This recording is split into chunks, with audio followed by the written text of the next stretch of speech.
What's going on, guys? It's Jimmy here. Welcome to our daily show where we discuss everything going on here in our country that you need to know about on a daily basis, including money, investing, the stock market, the fourth stimulus package update, and stimulus check update. If you haven't subscribed to our YouTube channel yet, make sure to click the subscribe button down below. It's completely free to do so. And remember that new videos come out here every day at 10 a.m., 3 p.m., and 8 p.m. Eastern Standard Time. Oil prices, which affect gas prices here in the US and across the world. Remember that oil prices are traded globally, not just in the US. US doesn't have special oil prices. Remember, when oil prices go up around the world, they go up in the US as well, and gas prices go up in the US. Okay, that's exactly what has happened in the Russia-Ukraine war. Oil's gone up, and it's sent up gas here in the US. Gas has gone up all around the world. Remember, gas in the United Kingdom is $8 a gallon right now. Gas is up everywhere, as I've kind of shown you here on this channel. A lot of people don't realize that, unless you've watched my show or kind of known that. Well, or oil, I should say, oil is up again now. Remember, it kind of dipped. Well, oil's up about 7% over the last week now. It's back up again. And Europe is now considering partial or maybe full, depending on what they can do, bans of Russian oil because Putin just won't stop. And they're trying to figure out how to get him to stop, short of going in there and starting World War III. But what could happen if other countries or parts of Europe decide to ban Russian oil? It would send the price of oil and the price of gas skyrocketing here in the US as well. Even though we don't buy any Russian oil, remember, if the price of oil goes skyrocketing, it sends the price of oil and the price of gas up everywhere. Even if we don't buy any Russian oil at all. Oil is traded on the global markets, okay? So if the price of oil goes to $200 a barrel, it's sold everywhere. And that would send our gas skyrocketing. That's right. Check this out. You know, everybody's trying to get a sense as to whether or not the EU has the nerve to pull the trigger on a robust ban of Russian energy, but I don't know. I wonder what you think. It seems like the split there is going to be hard to stitch. Yeah, well, I think that they're going to come under increasing pressures as war drags on. That's not my area of expertise, but what I will say is, I've looked at this. Look at what happened when the U.S. banned Russian oil. The oil companies in the U.S. were already kind of self-sanctioning Russian oil, and we only import 300,000 barrels a day. We're talking about between 2.1 and 3 million barrels a day that Europe imports from Russia. This is 30% of their energy consumption, and I think if they pull the trigger on a ban, we're looking at $200 plus oil. Yeah, that's going to be difficult. I mean, do you have much color to add on our ability to supply them with reliable LNG? Maybe not right away, but to get them through this coming winter and maybe the winter after that? Well, we can definitely do it. I will say the administration has been sitting on six, or FERC, the Federal Energy Regulatory Commission, has been sitting on 6 LNG export permits, and speeding those up would certainly help. But we do have the capacity in the U.S. to, particularly with maybe 6 months or so of warning, to supply Europe with even more LNG. The U.S. is the Saudi Arabia of gas, so to speak, right? We have plenty of supply, but all this stuff takes a ramp-up period. All this stuff takes time, and right now we've got Germany, Italy, other European countries that are feeding Putin's war machine with billions of dollars a day in energy, in money for energy. And I think eventually that will stop as this war drags on. But that's going to be painful for everyone in Europe. And we'll see prices spike here in the U.S. too. We import about 20% of our crude. And I think we can quickly get back up to where we're energy independent, so to speak. But this is going to be a higher cost for everyone. And I think it's coming. So with WTI right now at 112, 113 bucks a barrel, Dan, why aren't we already seeing that ramp up here in the U.S.? And we keep hearing it's a perfect storm. From your vantage point, why hasn't that production that output already started to move higher? Well, I think the market is trying to test whether this is transitory, whether it's not. And there's a lot of when the ducks paddling underwater, a lot of that, and it looks calm on the surface. There's a lot of that going on right now. People are scrambling to see what rigs are available in the fall. People are looking to ramp up production, but I think that it's very easy to see the oil price on CNBC, right, and that moves pretty quickly. But in terms of adding rigs in the field and adding production, that takes a lot more time. The other thing is, look, as a service company, we're faced with the same constraints that all these other American businesses are. Time from China to get stuff is 6 weeks, not 3. Labor shortages, our fuel costs are spiking. Our insurance costs are spiking. So we have these same supply chain issues that everyone else does too right now. Yeah, so there you have it. That if the EU, the European Union, if all the European Union or even some countries in Europe decide that they want to stop buying Russian oil, just like the U.S. did, this will send oil prices higher. And oil prices is already starting to go back up here, as you just heard and seen. And if oil gets anywhere even close to $200 a barrel, first of all, we're going to all feel it in our own pocketbooks at the pump, the price of gas, but also everywhere else. The price of food, the price of goods, the price of anything that you buy is going to go up even more because every single thing has to be delivered via a semi truck to the grocery store, to the Walmart, to the CVS, to anywhere. And all that has, transportation and delivery built into the price, and manufacturing built into the price. So the problem here is this: all this stuff is exacerbated by the price of gas. Also, we reported, I don't know, about a week or so ago, a lot of petroleum-based products are on the shelves. A lot of products are actually made with petroleum-based products. A lot of people don't even realize that, but it's just and this is the problem here. The longer the war goes on, the longer these things are going to be exacerbated, and things are going to, honestly, does anybody think that Putin is going to stop the war next week? This is the problem here. And I've seen estimates to say that people think that, or experts think, I should say, that Putin, at the least, that he could stop the war in a few months from now, at the least amount of time. This is the problem here, is that are we going to go through all of 2022 and he's going to still be attacking people in Ukraine? And when we look at what we're expecting here for inflation in March, remember that in February, inflation in February was 7.9%, the highest it has been in 40 years here in the United States. And remember that March is really when gas started to spike up dramatically. We're talking 50 to 75 cents per gallon in March. And it's really just barely started to come down a few cents, and now it's the price of oil starting to go back up. So here's what they're saying could be in going up here again. They're saying that the inflation rate for March could be 8.6% inflation for ahead of the Fed's May meeting. Just kind of disregard what that says here, but they're thinking that the inflation rate for March could be 8.6%, which would be, I don't know, what are we talking, the highest inflation in 50 years? I mean, it's just, think about how bad things are getting here right now. And to what end? To what end? And the other thing here is that the Fed is having to raise interest rates to fight inflation,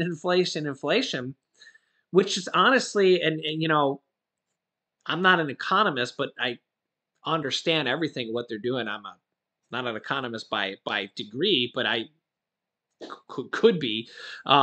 This is what they have to do. This is what they have to do. In fact, countries all across the world are raising interest rates. In fact, Russia raised their interest rate from 9.5% to 20% to combat with their what's going on with their inflation and with their dollar dropping. And we're seeing some. What was that other country that raised their interest rate to 46.5%? It was 44.5%. Argentina, just the other day, just a couple days ago, raised it to 44.5%.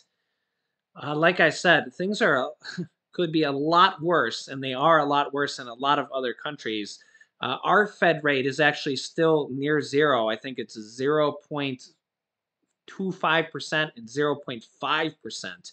And if you go to buy a home loan, you pay zero. You pay the Fed rate plus a couple points. The average home loan is about 4.5%. Imagine if your home loan was 44.5%. Can you imagine in Argentina if you had to pay for that? Um, it's just with, I mean, imagine losing half of your money to interest every single year, 44.5% interest rate. Like, how do you even survive in an environment like that? It's just insane. And I can't even fathom something like that. But raising interest rates, which is actually probably happening in the vast majority of countries around the world right now. If I had to guess, I don't know, 75% of countries probably in the world are raising interest rates right now. If I'm just taking a guess off the top of my head, this has actually made our U.S. dollar actually climb right now. So versus other currencies. So again, we're doing the right thing, and it's just going to take time. The biggest problem we have right now is we're fighting against gas prices and Russia, which is going to. The problem is we're fighting against them indirectly. And I mean, a recent poll actually had 42% of Americans say that we should fight them militarily. But the majority of Americans don't want to fight them because they have nukes. Honestly, if Russia didn't have nukes, we would have probably just, us and NATO, we probably just would have went in there and ended it, because look how much trouble they're having with just Ukraine, just one country. Imagine if NATO, which is 30 countries, if we just went in there, we would just honestly just end the war. The problem is they have nukes. It's like a it's like a trump card for for lack of a politically incorrect term, or politically correct term. I don't know. That's the problem, is that they literally have nukes. So that's why nobody wants to. None of the whole European Union and the whole NATO 30 countries. We're all like, yeah, well, we know that Russia can't even take over Ukraine. They could barely even take over one city in Ukraine. So Russia's really not that great militarily as everybody thought, but they have nukes. So it's like, how do we navigate through this? So really, the solution's kind of been, well, let's just, and literally almost every country, including Switzerland, which is, Switzerland's always been like, well, we're neutral. We're never going to pick sides. Even Switzerland is supporting Ukraine, sending them supplies, as you can see here. I mean, Switzerland, Mr. I'm neutral, or Mr. and Mrs. I'm neutral, breaking from their long tradition. So almost every country in Europe is literally against Russia. But the question is, how do we end this war? How do we end this extra inflation and gas prices that is coming from Russia? And how long is this going to go on? How long is this going to hurt the American people, hurt the Ukrainian people, hurt the European people, hurt us, hurt everybody? Because it could get worse, and it could go on for a long, long time.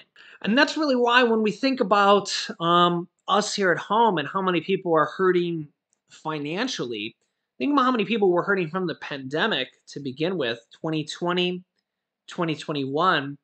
Think about how bad our economy got. I mean, we literally shut down our country for the first time ever. I mean, have we ever shut down our entire economy and closed it down from a pandemic? Not as long as I've been alive. Maybe some other time before I was alive, uh, back in the history, sometime a long time ago, but not as far as I can remember. But the problem is that almost 40% of our small businesses went out of business. Those jobs were completely eliminated. People were just starting to get back on their feet. We've had virus waves go like this. We had just a month or so ago, 1 million people testing positive per day or more with the new Omicron wave, BA.1. And now there's BA.2 lurking out there. In fact, in China right now, China actually has over 50 million people on lockdown right now. Over 50 million. So New York City, if you think about that, has around like 10 million people or so. This is over 50 million people.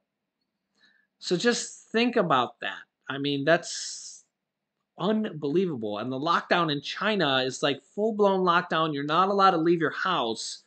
One person every 2 days per household is allowed to leave the house to go get food and necessities, and then they have to go right back to their house. Nobody else is even allowed to leave. That's the China communist lockdown that they have. So this isn't the type of lockdown that we had. This is full-blown lockdown. So this is because of the new Omicron wave that's could be coming. It's already here in the States. It just hasn't caught on to exponential surge yet, which could be coming. We just don't know yet.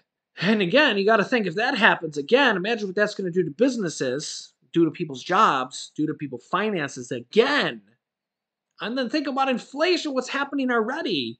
And this is just another reason why we have lawmakers here in the U.S. proposing another round of stimulus checks in states on the federal level and because of inflation.